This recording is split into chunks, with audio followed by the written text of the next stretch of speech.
Olá, seja bem-vindo, seja bem-vinda a essa aula sobre cibernética.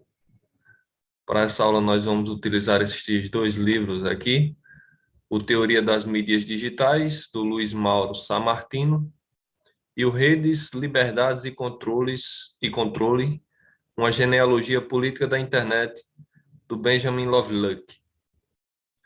Para dar minimamente os créditos pelas informações dessa aula, eu estou citando aqui, né, esses dois livros. Ao longo da apresentação, eu não vou dizer qual informação é de qual livro, né? Apenas em alguns momentos, mas eu estou dando aqui minimamente os créditos para esses dois autores, tá ok? Então, nós podemos dividir a nossa apresentação em basicamente dois momentos, que correspondem a cada um dos livros, né? Então, o primeiro momento, nós vamos falar um pouco da cibernética em termos propriamente conceituais, né? As principais noções, os principais conceitos, o conceito de cibernética. E num segundo momento, já passando para a obra do Lovelock, nós vamos falar da cibernética em termos de suas implicações políticas, em termos de seus principais atores, em termos de seu contexto político, mas sem deixar de lado os conceitos. Então vamos lá. Então, quem primeiro propôs a palavra e o significado, a definição, foi o matemático radicado norte-americano Norbert Wiener, né, em sua obra Cybernetics, de 1948. Aqui está o Norbert Wiener. Bom, de acordo com a obra do Martino, a palavra cibernética vem do grego kibernos, que significa controle.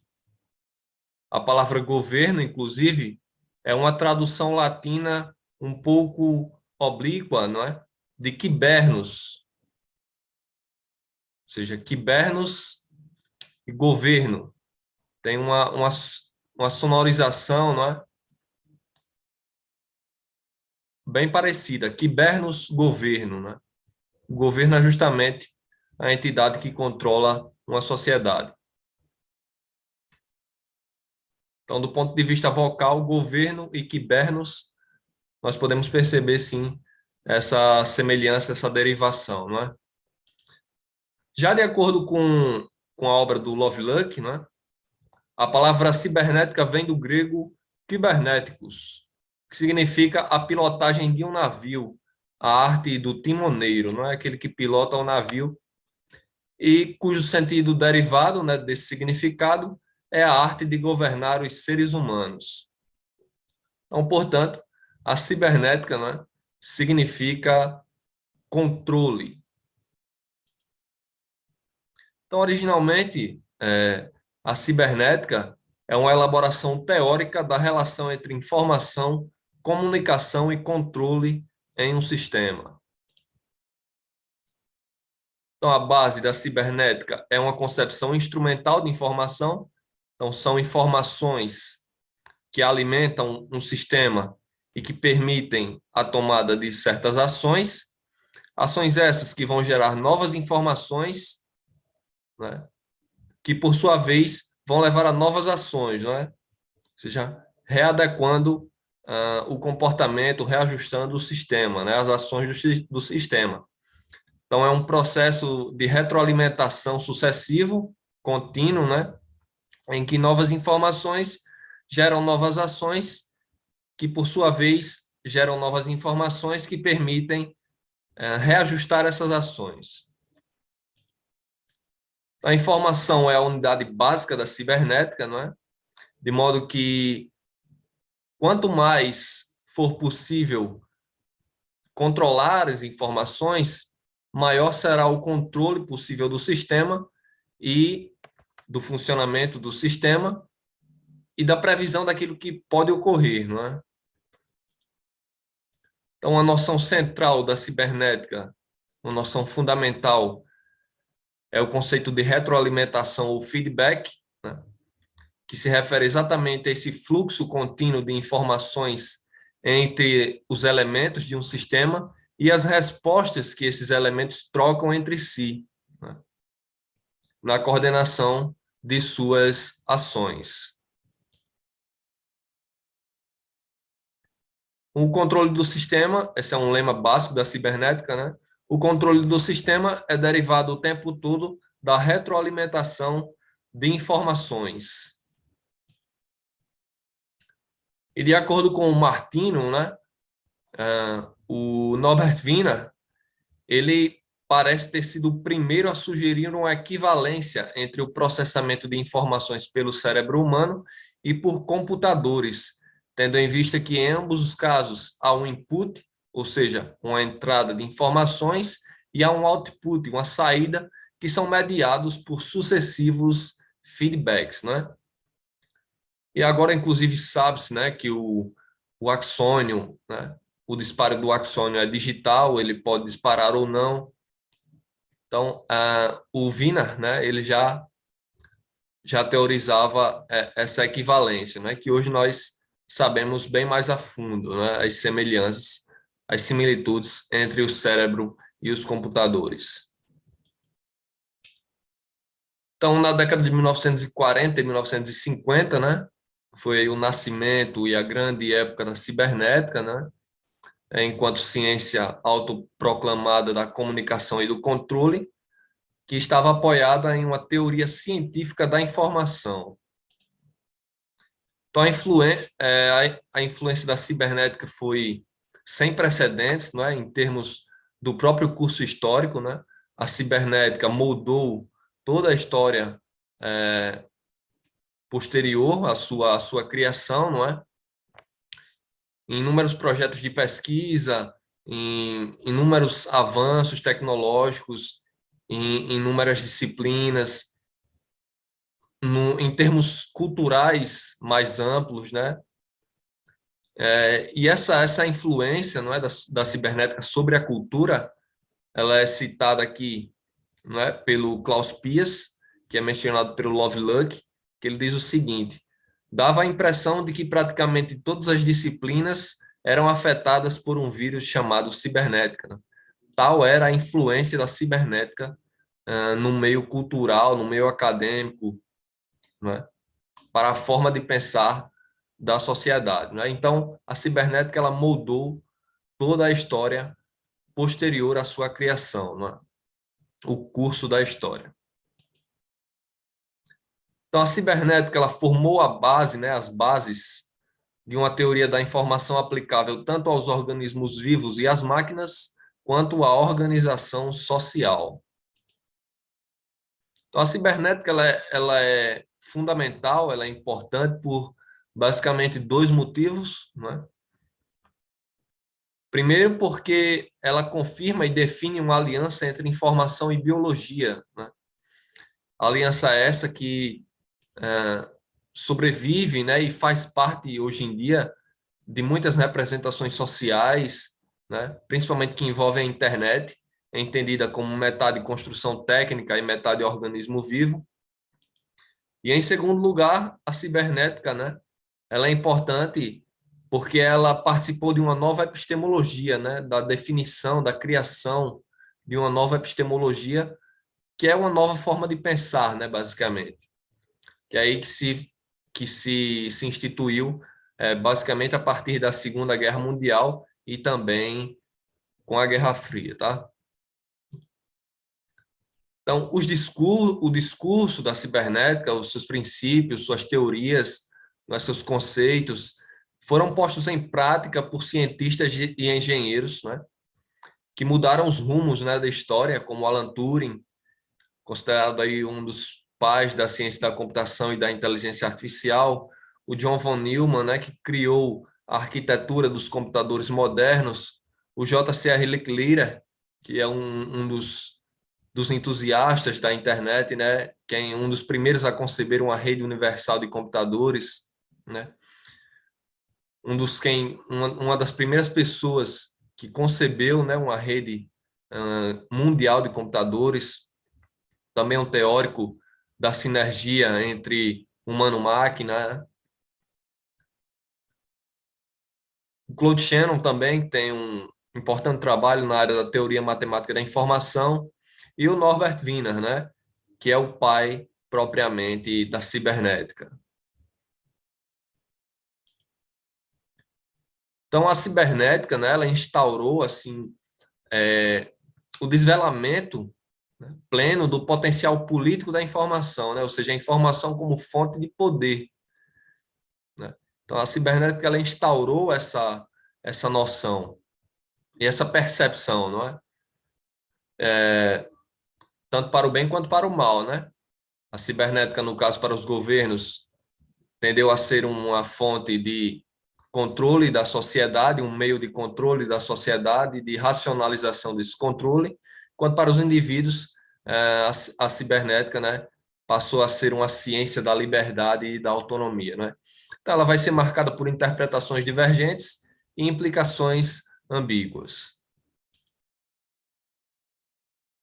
Então, a cibernética constitui exatamente um conjunto de evoluções científicas e intelectuais que deram origem à constituição da noção de informação contemporânea. Então, esse ponto aqui é bem importante, porque até a imprensa, não é? Com a imprensa, a informação significava o quê? Significava um fato relatado, um acontecimento, um fato acontecido, não é? Então, esse era o significado de informação. A partir da cibernética, não. A cibernética ela leva a uma dimensão reflexiva sobre a informação. A informação ela passa a ter uma dimensão reflexiva. Então, vamos ver mais sobre essa noção contemporânea de informação que foi engendrada pela cibernética, não é? Então, de acordo com o Triclot, citado pelo Lovelock, a informação cibernética não é a do jornal televisivo, ou seja, uma mensagem dotada de conteúdo, mas de preferência procede de uma reflexão sobre a forma das mensagens e sobre as técnicas de transmissão das mesmas, né? Então, a cibernética se preocupa muito mais com a forma das mensagens e as formas de transmissão das mesmas, né? Então, a cibernética ela esboça uma espécie de metamensagem, uma mensagem sobre a própria mensagem. Então, alguns avanços da cibernética, né? Conforme nós dissemos anteriormente, a cibernética ela moldou profundamente o curso da própria história, né? Sendo a fonte de feitos importantíssimos, inclusive a própria ciência da computação. Então, para citar alguns avanços, né, diretamente provenientes da cibernética, nós temos a história da criptografia, não é? Avanços, né, na história da criptografia, com a teoria matemática da informação, por exemplo, na automatização industrial, com a codificação binária, e na lógica moderna, né, com a álgebra booleana, não é? Então, Wiener, ele foi o centro de uma nova utopia da comunicação, da qual a cibernética foi a principal fonte, enquanto a internet foi a consagração. Então, Wiener, né, ele concebeu uma sociedade auto-organizada, com a informação circulando sem obstáculos, o que poderia levar à abolição da política, não é? Em um contexto em que a política estava desacreditada, não é? Pelo contexto da Segunda Guerra Mundial, com o próprio Holocausto, né? O descrédito dos valores políticos. Então, esse era o contexto de criação da cibernética. A gente vai ver mais sobre isso adiante. Então, a cibernética ela foi construída, né? Ela nasceu exatamente em um ambiente permeado pela guerra, não é? Então, foi durante a Segunda Guerra Mundial que os primeiros estudos, né, visando a integração humano-máquina foram desenvolvidos, efetivamente, não é? No contexto da defesa antiaérea, não é? E aí a defesa antiaérea ela dá uma boa noção, né, do conceito de feedback, né, que é central, é fundamental dentro da cibernética. porque buscou-se integrar o feedback às torres antiaéreas, não é? De forma que se pudesse auxiliar os atiradores, não é? A partir da previsão da rota do avião visado, não é? Bem como o termostato, né, que é outro exemplo, né, dessa noção de feedback, o termostato, que regula a temperatura da caldeira a partir de feedbacks, né, de resposta da própria caldeira e da temperatura do ambiente, não é? Então, a cibernética ela nasce exatamente nesse contexto de fracasso da política, não é? Então, um axioma básico da cibernética, e aí vocês poderão encontrar os autores que efetivamente declararam, né, esta frase no livro do Lovelock, por questões de síntese e brevidade, né? Eu não exponho aqui, mas a cibernética ela fornece, né, ela visa fornecer um quadro descritivo comum aos seres humanos, animais e máquinas, para elaborar uma tipologia unificada de seus comportamentos em função de determinadas finalidades, utilizando-se aí dos conceitos de input, output e feedback para mostrar como a informação circula em um sistema e como esse sistema, né, ajusta seu comportamento a partir dessa retroalimentação de informações, autorregulando as suas ações.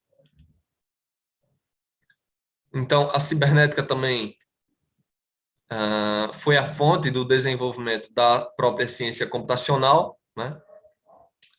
Todos os principais atores que atuaram nesse desenvolvimento estavam ali no bojo da cibernética, né? Estavam ali naquele contexto cultural, científico do Norbert Wiener. E esse desenvolvimento deu-se justamente com uma nova definição de informação, baseada em uma equiparação entre o funcionamento da atividade neuronal, o dos circuitos eletrônicos e o cálculo lógico booleano, né? Então, a cibernética, né, ela era popularmente chamada de teoria dos cérebros mecânicos, justamente por ter promovido uma redefinição radical da posição do ser humano em suas relações com a técnica.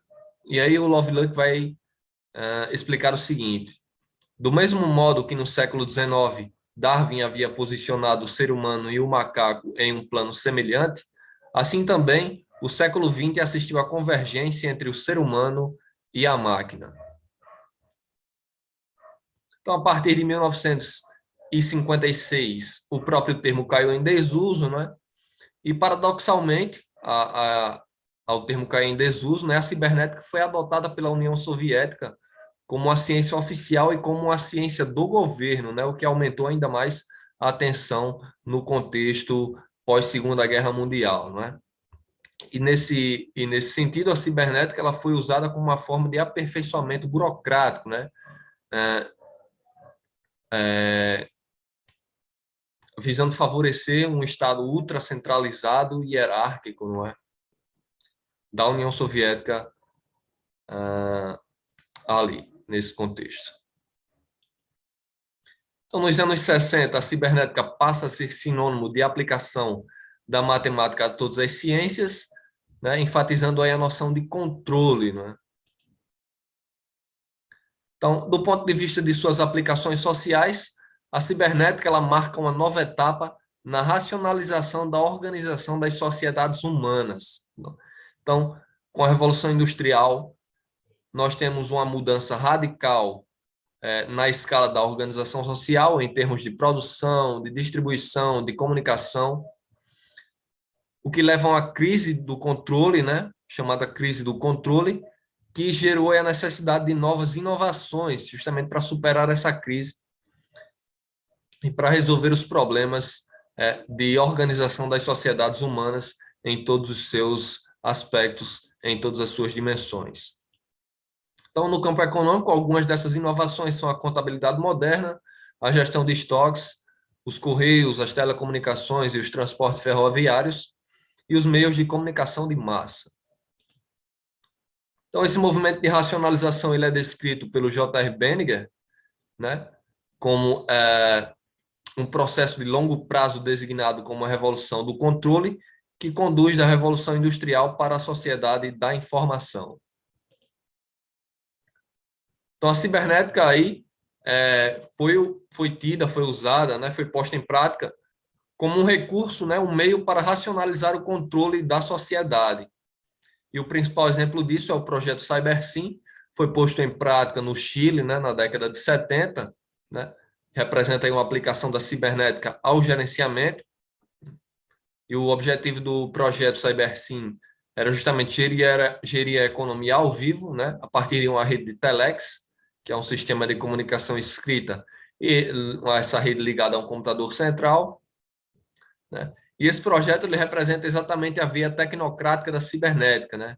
Enquanto uma ciência do controle, ou seja, o uso da cibernética para controlar, né, e racionalizar o gerenciamento da sociedade.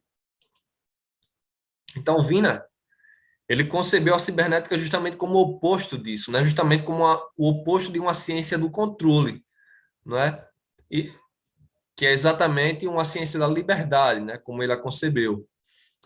Então, nesse sentido, a comunicação de mensagens seria uma extensão de nossos sentidos e de nossas capacidades, não é? Essa noção ela é corroborada, né? E ela é concebida e reafirmada por vários autores, desde o Pierre Levy, o astrofísico Michael Charles, o Marshall McLuhan, né, o célebre teórico da comunicação, o próprio Harari, né, o Yuval Noah Harari. Então, todos eles concebem a tecnologia, né, da comunicação e da informação como essa extensão dos nossos sentidos nas nossas aptidões. Então, outro conceito importante, né, engendrado aí dentro da cibernética pelo Wiener, tem a ver com a noção de entropia, né? O Wiener ele toma de empréstimo esse conceito da termodinâmica, né? Justamente para ressaltar, né, e teorizar sobre a importância da livre circulação da informação na sociedade, né? Então, o Wiener ele ressalta que, da mesma forma que a entropia tende a aumentar em um sistema fechado, a informação ela tende a diminuir em um sistema fechado, né? E a entropia ela é justamente a medida da desordem, né? Enquanto a informação é a medida da ordem. Então, a informação é justamente o oposto da entropia, não é? E a informação ela precisa, né, de um sistema aberto para que ela possa aumentar, não é? Então, de acordo com o Wiener, nesse sentido, né, em que ele faz essa alusão com o conceito de entropia da termodinâmica, ele diz que a sobrevivência das sociedades humanas depende da qualidade da comunicação e da fluidez de sua circulação. Ainda nesse sentido, o controle dos meios de comunicação é o mais eficaz e importante fator de desequilíbrio social. Então, para o Wiener, qualquer obstáculo compromete o equilíbrio global do sistema, e ele também era contra a comoditização ou confinamento da informação em patentes. E aqui nós temos uma frase do próprio Wiener, né, em que essa noção fica clara. Ele diz: a comunicação é o elemento aglutinador da sociedade, e aqueles cujo trabalho consiste em manter livres os canais da comunicação são os mesmos de quem depende, em particular, a perenidade ou então a queda da nossa civilização. Então, aqui nós temos listados alguns princípios, né, concebidos e defendidos pelo Wiener: a denúncia da apropriação mercantil da informação, a propriedade intelectual como um absurdo óbice à inovação, a comunicação livre, não é? A defesa da comunicação livre, a cibernética como uma crítica liberal do capitalismo e do comunismo, a cibernética como uma forma de humanismo liberal, a democracia como manutenção da ordem, o homem como um fim e não como um meio, a libertação, né, de seu potencial de comunicação autônoma e o perigo das maquinarias autorreguladas para a autonomia do sujeito. Então, esses são alguns dos princípios aí foram concebidos pelo Wiener dentro do campo da cibernética. E para a gente perceber como a cibernética, né, ela teve uma grande influência, né, na forma de pensar da sociedade como um todo, né? Como a gente mencionou, ela participou da criação de uma nova epistemologia. O Wiener pensava, inclusive, a própria aprendizagem nos termos, no conceito da cibernética, não é? Então, ele concebia a aprendizagem como uma forma de feedback, ou seja, de retroação, em que o esquema do comportamento é modificado pela experiência passada. Ou seja, tal era a influência da cibernética na forma de pensar, não é? Que o Wiener ele definiu a aprendizagem nos termos, né, da própria cibernética, usando os conceitos da própria cibernética, né? Tal era a influência da cibernética em todas as disciplinas e em todos os campos sociais, né? Então, tudo era pensado nos termos e nos conceitos da cibernética. Isso também fica claro, não é? Em uma entrevista que o Heidegger deu à conferência der Spiegel, né? Em que pergunta-se ao Heidegger, e agora, quem ocupa o lugar da filosofia? E o Heidegger responde, a cibernética. Tal era a importância da cibernética, não é? Na formulação dos conceitos, né? No engendramento dos conceitos em todas as disciplinas, né? Na forma de pensar, não é?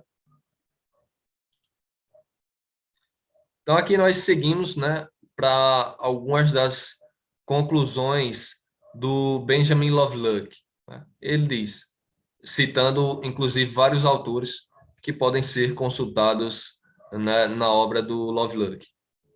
Então, ele diz, o neorracionalismo que acompanha a cibernética suscita o problema da razão com as instituições da política, deixando vislumbrar uma transferência maciça de decisões para as máquinas, né? Então, nesse sentido, a cibernética é permeada pela oposição ciência-política, né?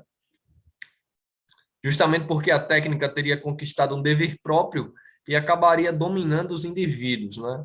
Então, a cibernética ela é essencialmente caracterizada por uma tensão entre autonomia humana e automatização. E aí segue o Lovelock em suas conclusões. Parece efetivamente que uma ambivalência fundamental afeta o projeto cibernético, diz ele. A cibernética pode ser mobilizada para libertar ou subjugar o indivíduo, né? Ela pode ser usada para emancipação coletiva, mas também pode ser usada para a automatização do controle social. Segue o Lovelock, né, em algumas de suas conclusões. A paz e a harmonia, e aí já uma concepção do próprio Wiener, né?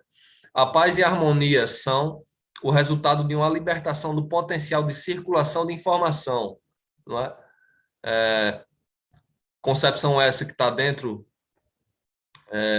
do contexto de falência da política, né, de colapso dos valores, né? E essa necessidade, né, impunha-se de remover as barreiras às trocas autorreguladas da informação, visando fortalecer a transparência, né? O que acreditava-se garantiria que não houvessem novos crimes como o Holocausto, né? Tão abominável na história da humanidade, não é? Então, originalmente, a cibernética esboça, portanto, um programa político de realização do indivíduo e da auto-organização da sociedade, repercutindo nos valores liberais. Mas a organização da sociedade passa por máquinas, especialmente o computador, né? Concebido como um instrumento para um autogoverno dos indivíduos, né?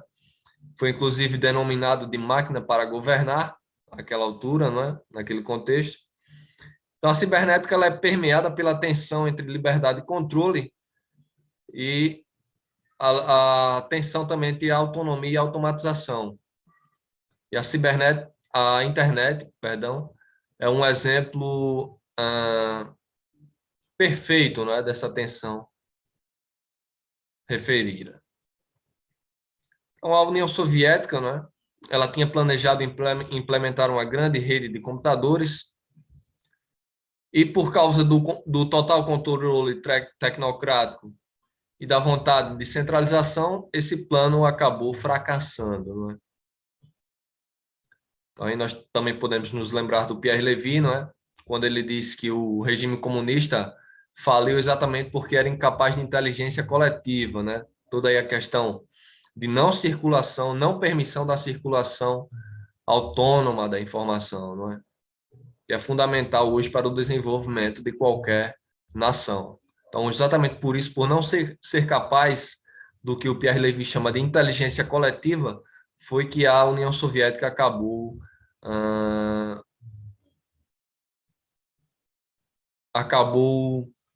falindo, né, em termos organizacionais e societários, não é?